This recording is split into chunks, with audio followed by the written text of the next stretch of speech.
গোপাল ভাঁড়ের বাড়ি খুবই সাধারণ। একটি ছোট মাটির ঘর, খড়ের ছাউনি, উঠোনে একটা আম গাছ আর একটা মুরগি হেঁটে বেড়ায়। ঘরজুড়ে বই, বুদ্ধির খেলা আর সরল জীবনের ছাপ।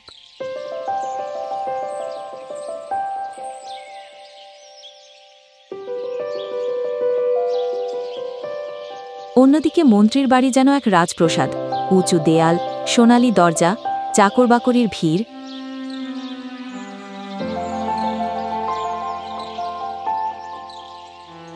এবার চলুন নবাবের মুর্শিদাবাদ আর রাজা কৃষ্ণচন্দ্রের রাজপ্রসাদ থেকে ঘুরে আসি।